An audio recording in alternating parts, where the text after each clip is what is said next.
Hello, welcome to the first demonstration for the Engage model. I'm Nick Jones.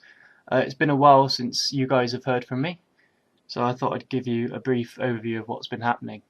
So what you can see here is the model code. This relates to really remember the conceptual model. Each of these files that I'm going through sort of illustrates one of those boxes in that conceptual model, so all the things that are going on behind the scenes of the model. The first demonstration is really looking at, as part of the modeling called the pre-processing, which is essentially making the model easier for you guys to use in that you input the data into the model and it will do all the sort of making it the right size, ensuring that it's all going to work without you guys having to do any data preparation yourself other than having the files ready.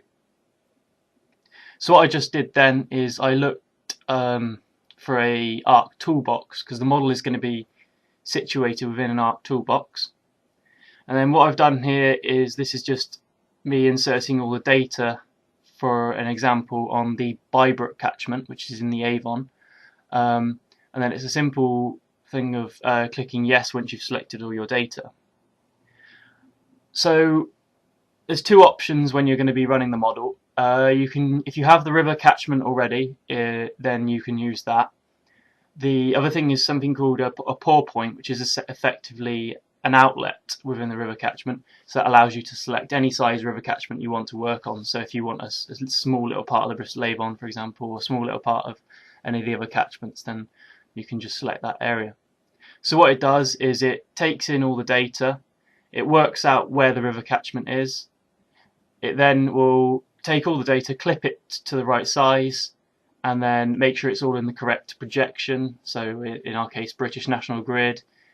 Checks that the size of the cells are correct, so you'll be able to specify the size of the cells, and then saves it all in a location on your computer. So it's sort of almost before them. This is the stage before them actually using the model. So so now I'm going to move on and actually add some of the data.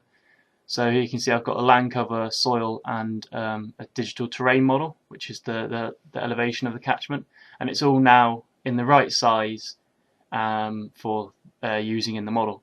So this was the first of several videos. In the next video, I will start to actually look at using the model and some of the outputs.